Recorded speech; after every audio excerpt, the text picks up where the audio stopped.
Another edition of Smarknado. I'm your host, Eric Druckman. With me, as always, the Danaconda, the finger banging, Dan Sesnett. Dan, how you doing?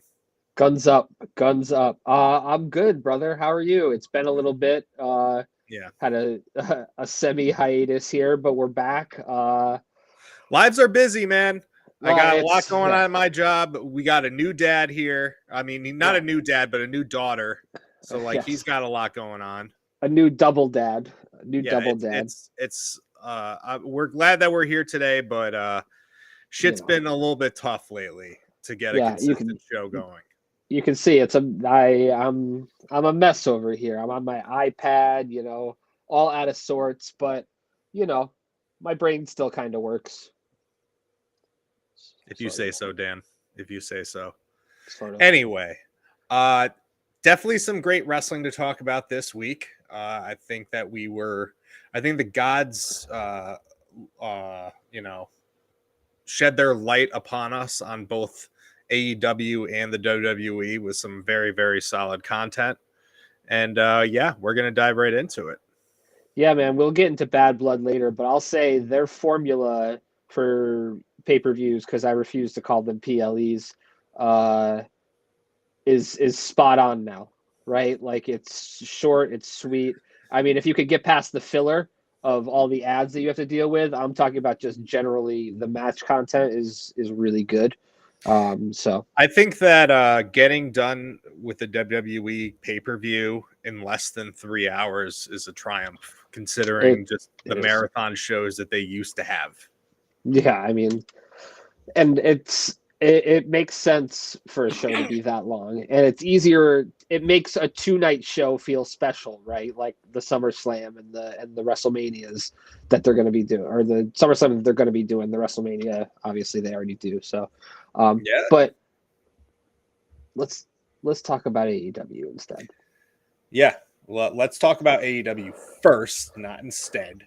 But this was the 5-year anniversary show for AEW.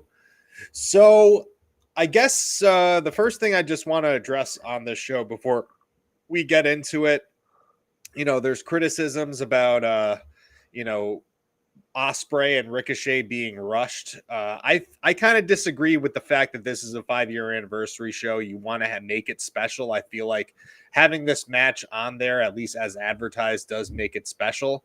Um, Maybe there could have been a little bit more of a heads up that Bryan was going to face Okada, because the story that's built in with that match. Yeah, I think that they could have announced that a little bit more in advance, especially for such a big show. But glad that we got it as it is. But yeah, let's. What do it, you it did about it that? did feel. I mean, I won't say it didn't feel special. The match felt special, like because it's two of the greatest of all time in the ring with each other. How's that not going to feel special? But yeah, the rush job on it was not great. So, but let's start from the top. What did you think of the opening promo of the new version of this Blackpool Combat Club, which has yet to be named? You know what I thought was so cool about this What's happening? was like the ambient music and sounds in the background while Moxley was talking. It just created this very uncomfortable mood. That's something that I've picked up on. I don't know if you picked up on it, but it just Uh, creates this like uneasy feeling about the things that he's saying, and I really, really, really dig that as like just this nice little feature of his promos right now, of his pre-tapes. yeah, completely agree. It definitely felt creepy. It definitely felt different from a lot of other promos where it's just, Mhm. background noise rather than music. Yeah, Um, and this so isn't even music; it was it's a like nice touch. ambient. It's Yeah, ambient. It like creates a mood. ambient sound or whatever you want Yeah, to yeah, refer to it as. Uh, the layman's term is music. So, um, but the opening match we had was the aforementioned Will Ospreay versus Ricochet, which I hadn't heard or read that it was going to be or that it had been rushed at all. I'd not heard that complaint, so that's news to me. I thought it was fantastic. I mean, the guys have wrestled how many times against each other? Obviously, the chemistry's there, Mhm. and it was exactly what I came to expect from a Ricochet Osprey match. And even if it was a little bit short, that just leaves more meat on the bone for AEW to revisit it down the line, which they are going to. Yeah, and I thought that this match was great in that these guys went beat for beat as the match progressed. You really started to believe that Ricochet is on the same level as Osprey, which is something that we kind of have to like retool our minds to understand, considering Mm-hmm. how Ricochet had been booked for so long in WWE as kind of a lesser than talent compared to everybody else on the card. So I thought that they did a great job of just showing that Ricochet is on the same level as like a main event guy like Osprey. I mean, he is on the same level He is, but as like I him. also think that, you know, for so long on WWE TV, he really wasn't treated as something special. So AEW has been trying to like, you know, build him back up. And Sure. this was a great way to do it. Hmm. I mean, the finishes left a lot to be desired. The double shoulder pin. Yeah, you know, It was had just the an overbook. it was an overbook, especially because Takeshita interfered at the very end to actually ultimately Right? cause the disqualification. But Exactly. I did feel that if you were going to have a clean finish and it was going to be 5 more minutes, that the double pin actually did serve as like a great way for there to be 5 more, like it a great way to show like these guys are evenly matched, so we need to decide and see like who's going to be the winner. It gets people more excited for that Mhm. extra series that's going to happen. So I did support that, but then once Takeshita came out and got the DQ, it was Yeah, uh, it was it all for was nothing. it was overbooked. That was my only complaint. It was just you want to use the double the draw finish to give us 5 more minutes, fine, but then Mhm. don't add Takeshita into the mix at all. Yeah, At all. You didn't one or the other, in my right. opinion. And it So looks like Takeshita's going to be staying in the DeCalis family for foreseeable future. It doesn't look like my wish of him becoming a babyface is going to happen anytime soon.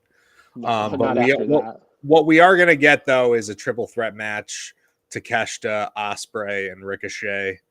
And just considering how amazing all these guys are individually, like, god damn, this is going to be a banger. Yeah, it's an easy way to take the title off of Osprey too, if you really wanted to, without having to have him pinned. Uh, I like triple threats when they have that option, right? Because you don't want to see Osprey lose the title, but builds more of a story in the coming matches, I guess. Yeah. So, um, all right. Next up, we had the TBS champion Mercedes Monet backstage with her heavy Camille. I thought this was kind of funny in that it's such a shitty heel thing to do, to be like, here's the best moments in Dynamite history, and it's all just her real. Um, Yeah. I I think if anybody does that, it's funny. So It's a good heel move. What really like made this segment memorable for me though was MVP coming in, giving his business card to Mercedes, which leads me to believe that this Hurt Syndicate that we're going to end up seeing might be a much bigger stable than we might realize. we'll see. Mm-hmm. Um, I think that the more TV time that MVP gets, the better. You want a Heenan family esque type stable of a whole lot of wrestlers, then yeah, um, go for it. I'm all for it. Yeah. Next up, Renee Paquette backstage interviewing Austin and Colton Gunn, albeit briefly. Yet another Hangman Adam Page. I love just, it's no secret we get our rundown here from the AEW website. I love how it's written as Hangman Page interrupted, completely unhinged, and dismantled the guns. I mean, perfect way to say it, just like how he has been lately. Just completely fucking unhinged. I love Hangman, bro. Yeah. I don't care. I love him. I don't care how crazy he is. The crazier, the better, in my opinion. It's good for TV. Yeah. Next segment was TV time with Chris Jericho, and all right. sucked. So, all I can say about this is if the end result here is Mark Briscoe getting a clean pin on Chris Jericho at Wrestle Dream, I'm fine. Do you think that that's going to happen? If this results into anything but that happening, fuck you, Tony, for even allowing this. Like, seriously. It was in terribly poor taste, especially considering that, to my recollection, Jericho and Briscoe Jay had never crossed paths before in any capacity. Mm-hmm. Right? So, like, I mean, I think they definitely knew each other, considering that like Jay and Mark were still working like Ring of Honor shows when it was owned by AEW. Yeah, that's true. You but know? Not like that. I don't know, man. Like, I don't. Something coming out of Briscoe's mouth or Mark's mouth just felt like, yeah, maybe we agreed to this, but I still don't really fucking like it. You know what I mean? That's just the way it felt to me. Like, because I don't know. It just all these Jericho segments are just like, where did this come from? Like, did he just pulled this out of his ass that he's gonna be in this feud with this person now? You know, it's just like I'm so tired of AEW having to create something for Jericho every week. He'll be gone eventually, and then we'll all rejoice. I hope he goes back to WWE, and WWE and Hunter is just like, we don't have room for you on the show tonight because he's not going to have the same fucking stroke. Yeah, that would be just a beautiful bit of karma. Mm-hmm. So in the next segment, we had Darby Allin with a pre-tape for an open challenge at Wrestle Dream. This open challenge has since been answered. I don't know if you've seen that. Brody King. Again? They're fighting each other again?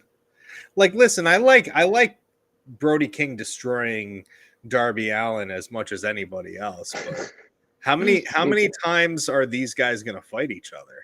I mean, it seemed like the perfect spot to debut Lashley, right? Just have him fucking ragdoll him on his first night. But yeah, you know, what do I know? Brody and Darby is never going to be a bad match, in my opinion. I like them both a lot, and I think they have good chemistry. It's not going to like drive-bys. No, but neither is an open challenge, and it ends up. You know what I mean? Yeah, I can see an open challenge driving bys, considering there is a person that they have signed, like you said, that hasn't debuted yet. You know, and they just like hold that until the pay-per-view. I could see that driving bys for sure. Yeah, I just don't.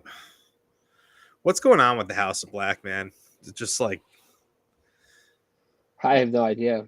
I don't. It doesn't seem like it even really exists anymore, does it? No, it just doesn't. It's sad. It is. That was definitely a fizzle out, if ever there was one. I can't really. I mean, maybe it's not done. You know what I mean? Maybe it's not. Maybe wishful thinking. We'll see. Next up, it was the aforementioned earlier Hangman Adam Page, the Destroyer, the unhinged one, versus Juice Robinson, the other unhinged one. This was just a really fun match to me because these guys match energies really well, right? Yeah. But also at the end, we got the return of Jay White in a return that even popped friend of the show Drew, which just makes me happier than you could possibly know. Yeah, he was excited about it, and maybe this is a presentation that's going to work for Switchblade. Like him as a baby face, him being like a dark baby face, get the fans behind him. Like, I don't know, man. I think this might be something that's really good for both of these guys. Can elevate both Hangman and Switchblade. Well, I mean, Juice is a baby face, man. Like, I don't care how he acts; he's a natural baby face, and they're still going to be connected. So I think it'll be an easy switch for Switchblade if he has Juice by his side still. That's just, seems like the best route for them to go. Yeah, agreed. I'm excited. I want to see this version of Jay White. All right, next up, Renee Paquette waiting for Jack Perry to return or to show up rather. And when Perry pulls up, sure enough, Shibata gets in his face and challenges him to a TNT title match at Wrestle Dream. Perry says he'll think about it, walks away, only to come back and blindside Shibata and accept the match. What do you think about this match for the TNT at Wrestle Dream? I'm excited for this. I have a very, very hard time trying to suspend my disbelief, thinking that Jack Perry can get one over on Katsuyori Shibata like that. So I really had to play pretend in my head like this is something that's conceivable when absolutely it is not, because Katsuyori Shibata is a fucking killer. Yeah, that's He's just how I feel about it. He's definitely not shown that side in AEW, really. Unfortunately, I think that he has an even more killer instinct that he could still show. But you're probably right. But I'm excited for this match. I think,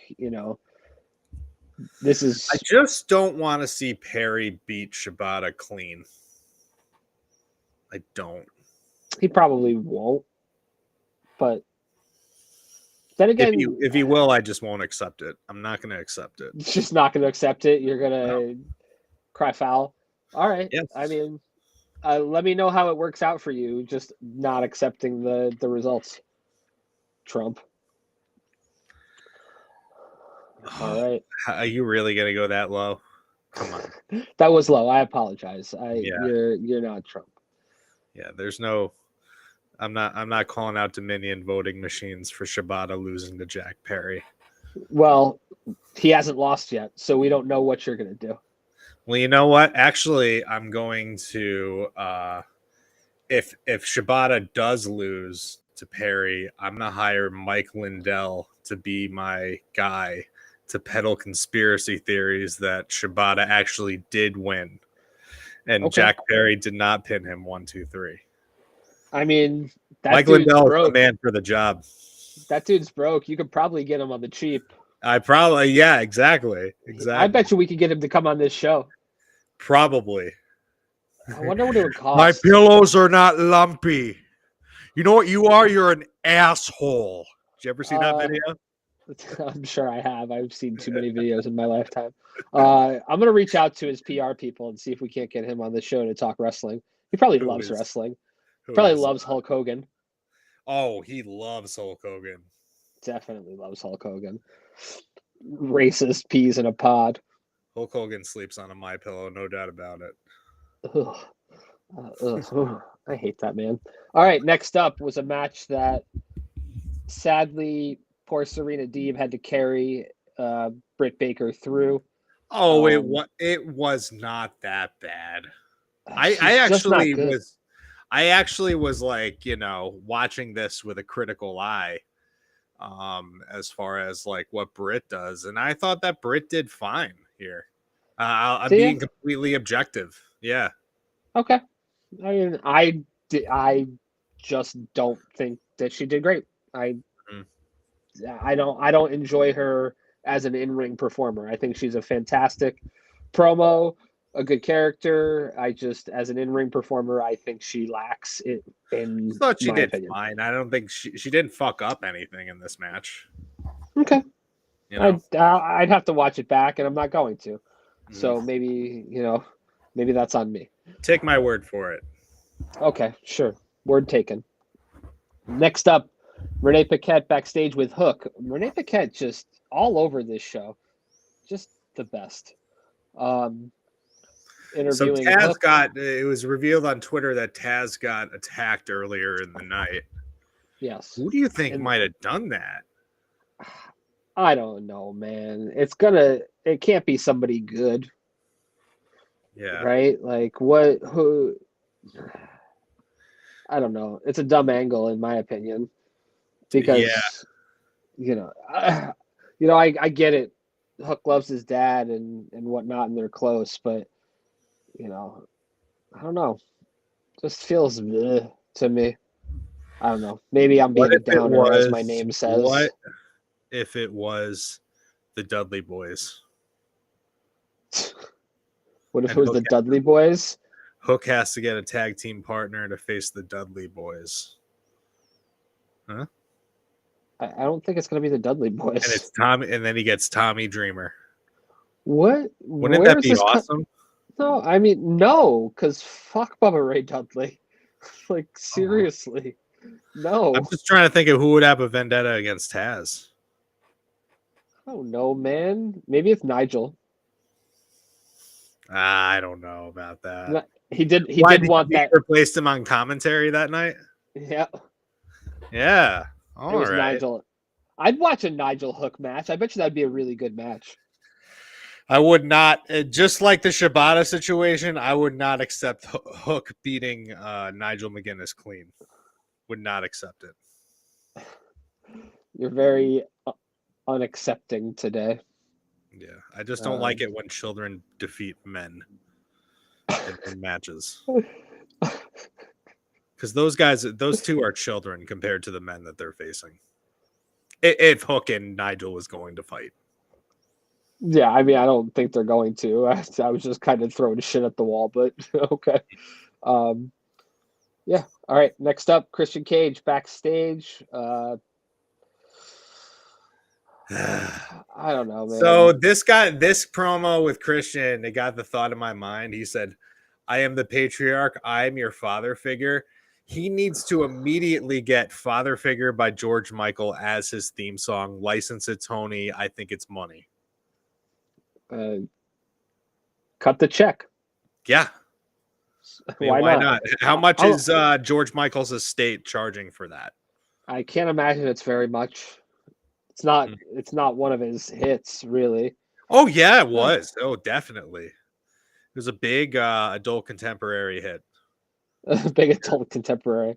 The only reason why I know that song so well is because it was on B95.5 during my childhood. I'm sad that was your childhood, my friend. Actually, no, George Michael's kind of awesome. I'm not going to lie to you. Yeah. I'm just adult contemporary in general is not great. No, it's not. Not fun. Mm-hmm. All right. Next up, we had Renee Paquette back again. This is the Renee Paquette show, interviewing AEW Women's World Champion Mariah May backstage. Mariah May shit-talking the greatest that there is, Willow Nightingale. So I want them to put the belt on Willow. I know it's not going to happen because Mariah is still so relatively young in her reign. But if they have this feud beyond like this coming pay-per-view and maybe into the next pay-per-view, I think they should put the belt on Willow.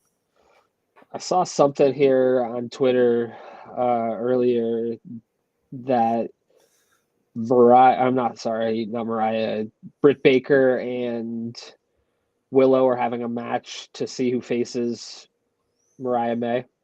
Oh, really? Yeah. Interesting. So, yeah. I don't know. All right. Well, you know what that would be great for? Let's turn Britt heel again. Have her attack Willow after the match and help Mariah. Whatever it is, I still want to see Willow and Mariah no doubt. more, obviously.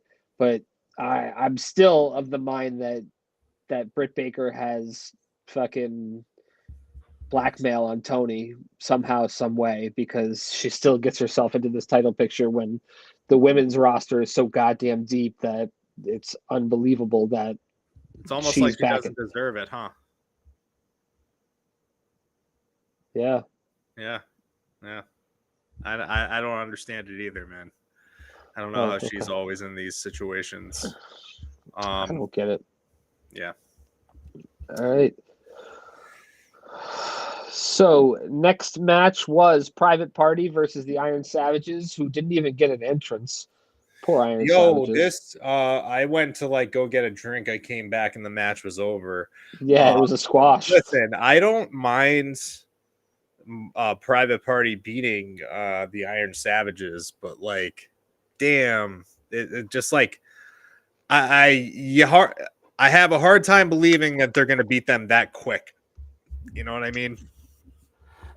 Me too, but I really think that they're trying to strap a rocket to Private Party right now. Did they win the number one contender triple threat tag match on Collision? I missed Collision. I knew that was happening. I didn't watch Collision either. Oh. To be completely honest with you, I don't remember what I was doing. I think I was sleeping.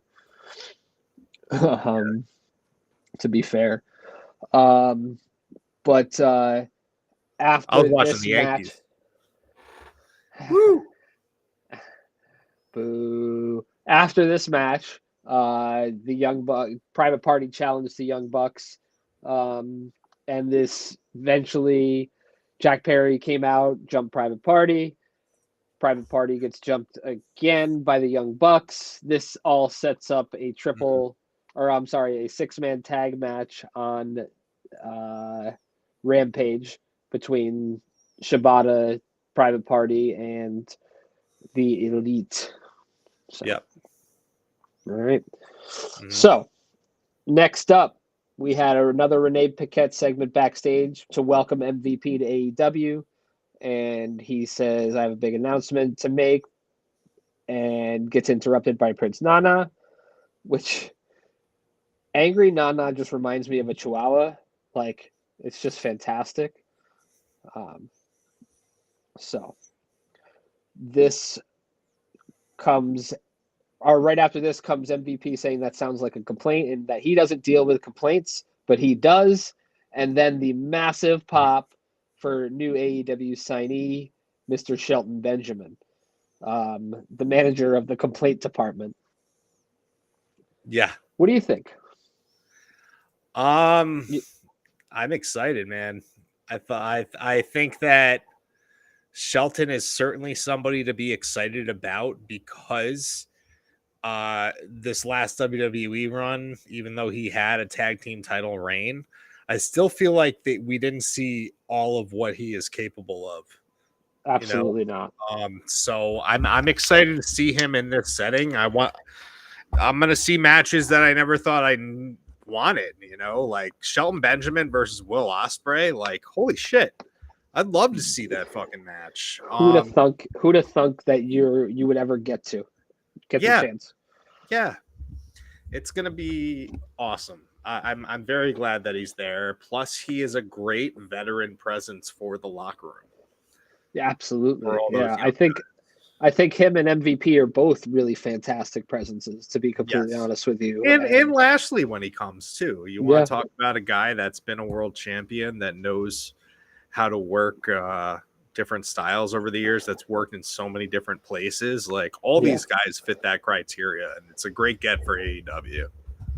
Yeah, fantastic get, and the sad part is there's just not a lot of time for everybody, and I don't know. I mean, I don't think we've even touched on the new TV deal since it happened, which is really big. Streaming on Max. Yep. I don't know. I don't think it's been confirmed how soon Dynamite episodes are going to be on Max after they air.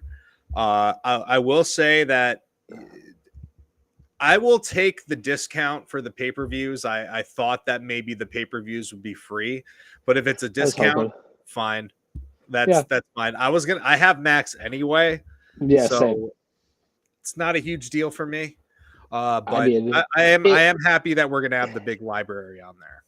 I was gonna say, I wonder what it's gonna be like as far as how deep the library is gonna go, right? Like, I assume it's gonna be every episode of Dynamite, right? And I assume it's gonna be most pay-per-views before a certain point. That's kind of what I would think. Yeah, I just hope that they don't act like Super Dragon and post a pay-per-view 6 months after it airs. Might be the case.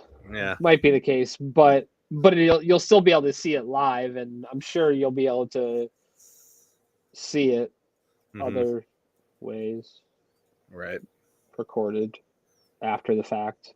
But yeah, I'm stoked for Shelton Benjamin. I think that, I know that I've always bitched about Raw being 3 hours and that I don't watch it, but I think I would probably still watch a 3-hour AEW show because it would get a lot of talent that isn't getting TV time on TV.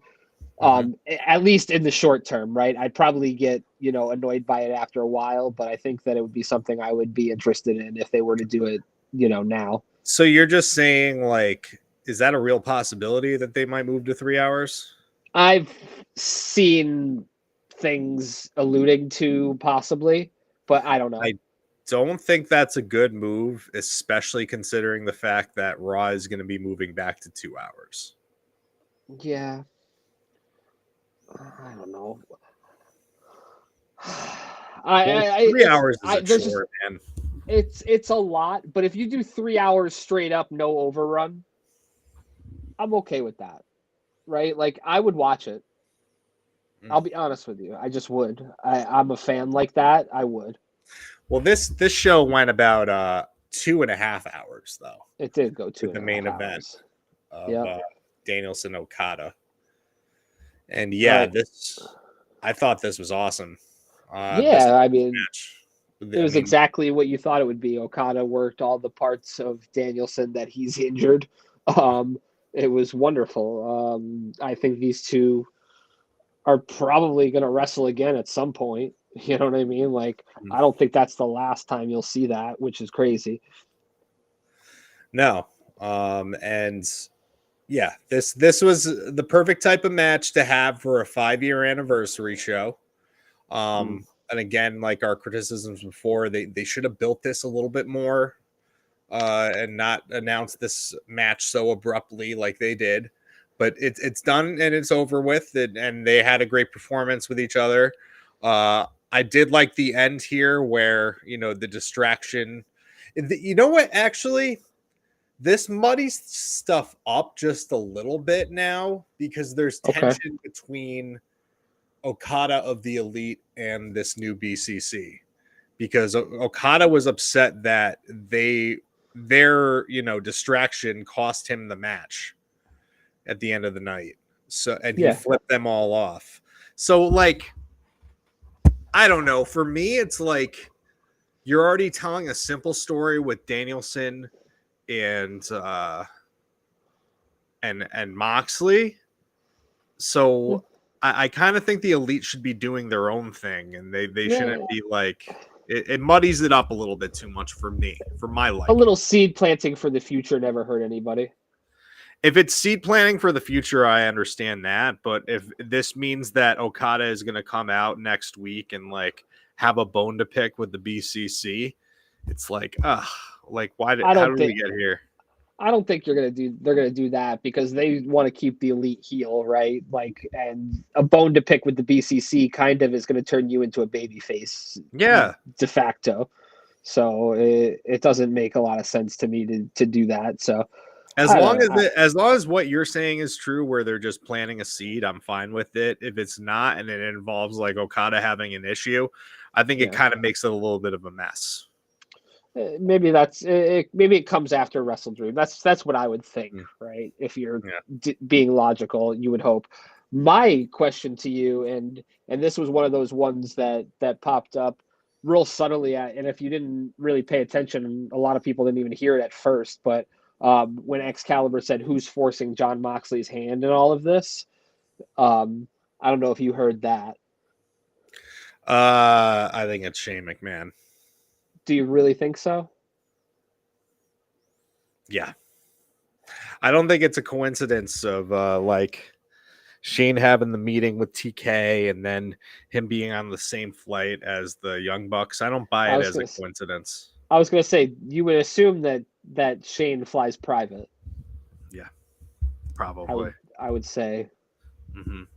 I think. Yeah. Yeah. So that's I'm going to be honest with you, man. I don't hate it.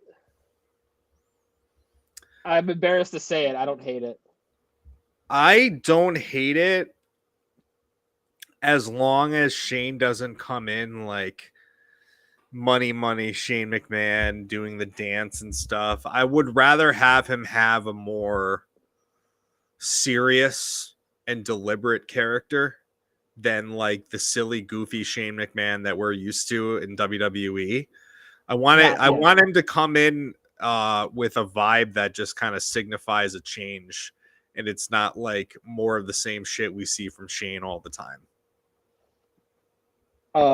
Yeah, you're right. I'm just, hoping for that. It's very intriguing. The idea of seeing a McMahon on AEW television is super intriguing to me. I can't. It's huge. Agreed. Right? Absolutely, man. All right, so that wraps that up. Yeah, let's wrap that up. Bad Blood, bro, on Saturday night.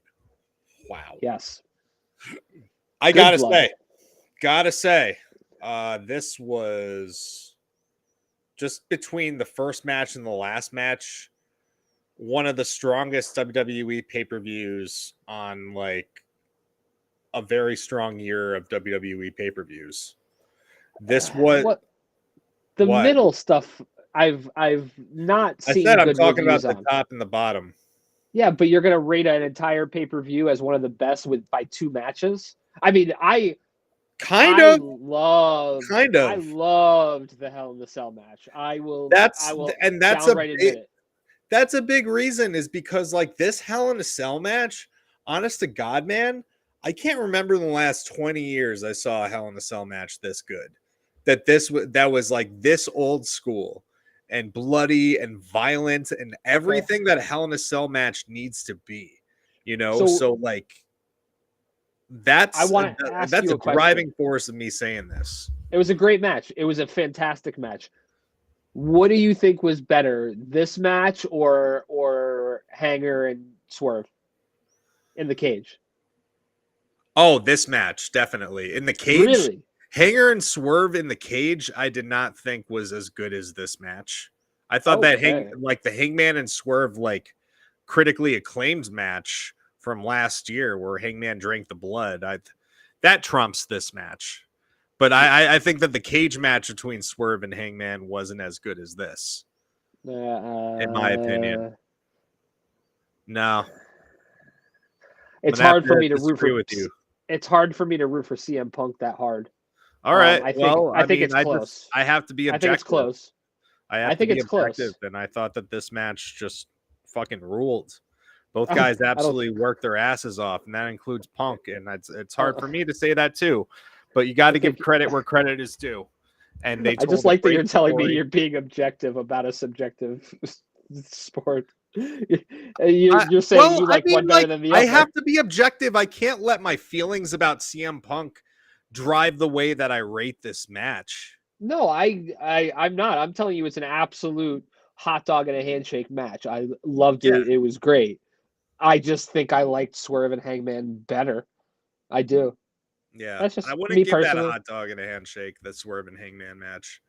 I thought I that would.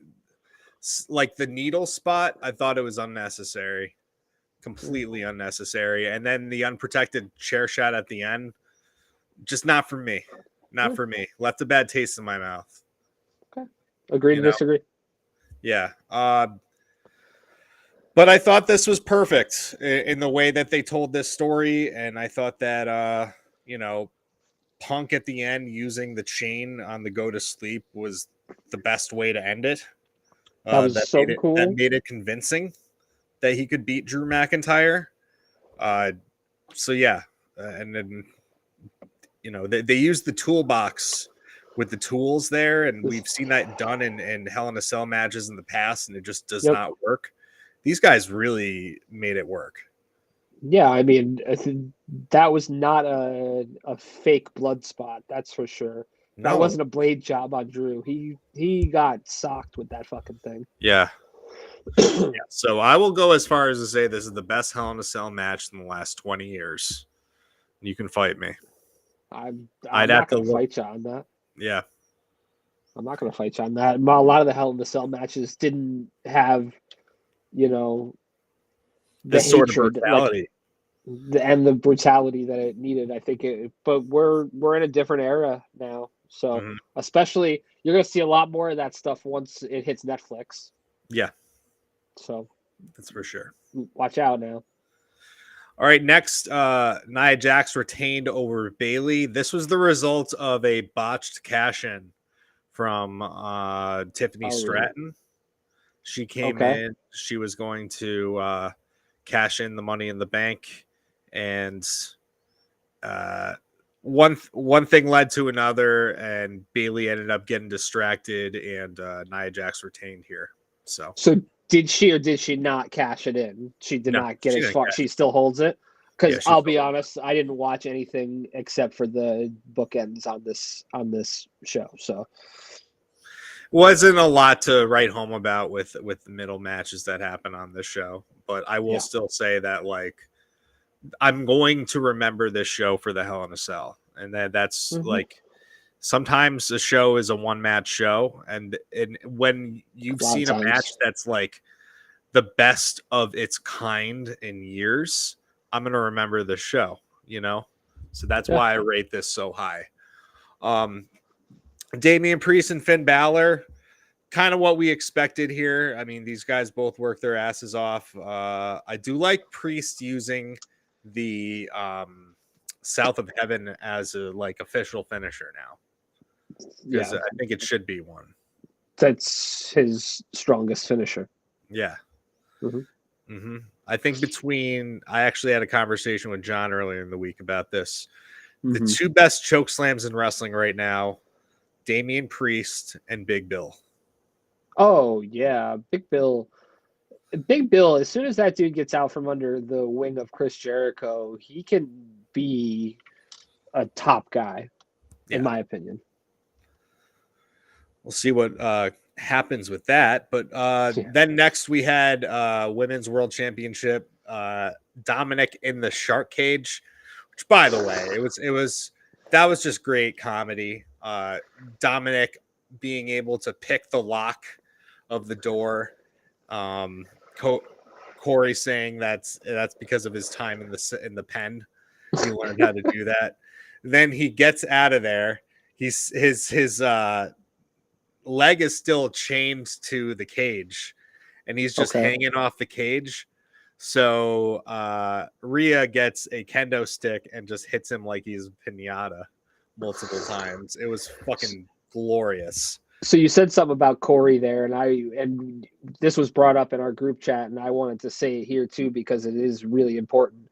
Like like the violence, things have changed there, and the commentary now is infinitely better than it's been in a lot of years, and particularly without the Vince McMahon in your ear hole talking and telling you what to Well, you say. know, we hated Corey Graves for so long, and that was with good reason. It's because he was basically the mouthpiece of Vince McMahon. Yeah, That's we were hearing all of Vince McMahon opinions from him. yeah, So anyone's going to get better when they get out of that situation. yeah, and he But absolutely has. yeah, but I thought that Rhea and Liv had told a good story here. Apparently, Raquel Rodriguez is running, which she ended up helping out Liv Morgan here to end the match by DQ. It was supposed to be that she was supposed to attack when the referee wasn't looking, but the referee had to call for the bell because it just was so obvious that like she interfered in the match. So to maintain his credibility, he called for the bell and it was a DQ. Oh, really? Yeah, and Raquel put Liv on top of Rhea, like in front of the referee too, and the referee just like rang the bell. So like she's a little. I think that Raquel needs to. I don't know. She seems she seemed a little scatterbrained here. So is she a heel? She is a heel. She attacked Rhea. Okay. So I think Raquel is going to be joining the Judgment Day. If I had to guess. Yeah. Okay. Whatever. Yeah, have her come out with Carlito or something. I don't know. Look at her. All right. Then next was our main event. Cody Rhodes and Roman Reigns with all the fanfare and video packages and corniness involved with that.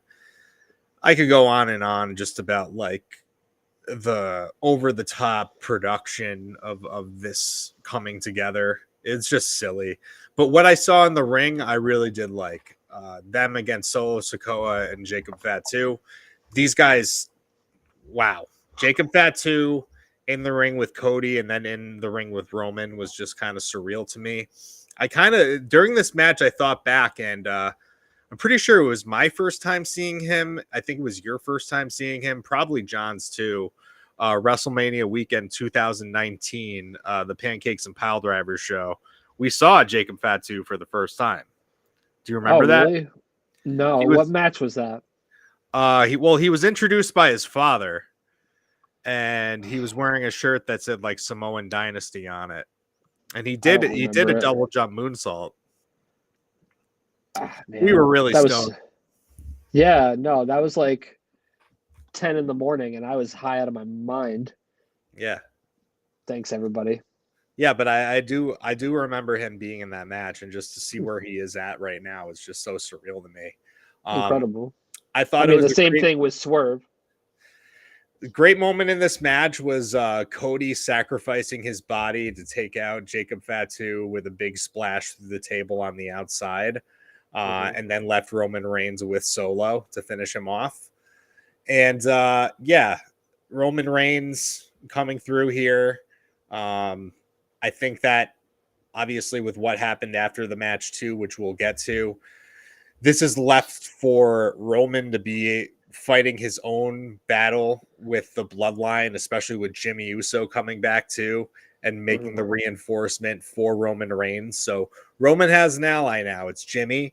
I think things are going to come together by the time we come around to Survivor Series, a 4-on-4 match. I think there's another two guys that I kind of have in mind that I think are going to be filling in those spots as the last two guys. And I think it's going to be Jay, and I think it's going to be the honorary Uso, Sami Zayn. I mean, that's the only way to go, right? Like that's the butts and seats move. I would have said the possibility is also with Randy Orton and Kevin Owens, but it doesn't look like they're going in that direction anymore. No. What happened after the show, which is interesting. WWE put out an angle on social media. This wasn't even on the show, which is really cool about it. Is like, okay, they have these backstage cameras catching up, two guys having a personal conversation. Weeks and weeks have been storyline built up of how does Kevin Owens feel about the alliance that Cody formed with Roman Reigns for this match? And we got an answer. Not good. Yeah, Kevin Owens unloaded on Cody Rhodes, had to be separated by security. I'm sure we're going to see a lot of what's going to happen on SmackDown this week, and think this is going to lead to Survivor Series, Cody versus Kevin Owens, but this time it's a blood feud. Yeah, which is a lot better than the last bullshit that we sat through. It's not like it wasn't a good match. It just didn't have any heat. Yeah, that's really what I mean. Not bullshit. That's a little aggressive of me. My apologies, people. It was a bit tame. It was much more tame than like it is right now. So yeah, I'm looking forward to that. I think that there's a lot of great stories to be told. I think that Kevin Owens, as much as we all love him, he is in his element as a heel. Better, much better. It'll be way better. Mm-hmm. So much fun. Yeah. Plus, I can't wait to hear the Kevin Owens insults at Cody Rhodes, because I think he's going to really dig into him. Oh yeah, got to. Yep. Got to. Cody's an easy mark. Mm-hmm. All in all, though, if I had to rate this show out of 10, I would give it a solid 8, mostly because of the first match and the last match. And again, like, that was just the best Hell in a Cell match. I can't even remember a Hell in a Cell match that I watched last time that was that good. So it's an incomplete grade for me. I didn't watch the whole show, so I feel guilty grading it. But I will say A+ for the Hell in a Cell. Hell in a Cell match. Yeah. Yeah. Absolutely, man. Oh, damn. So, wow. Great show today. I do want to say that I'm going to be on vacation coming into the next week, so you guys may not be getting a show until like late next week. Yeah. But as always, follow us on Instagram at Smarknado, on Twitter at Smarknado1. Leave us a 5-star review on Apple Podcasts, and go check out our link tree for our What a Maneuver store and our YouTube page. Yeah, check out all that shit. Also, while you're checking that stuff out online, go register to vote. Make sure you do that. And stay fresh, cheese bags. Vote or die. Keep watching wrestling.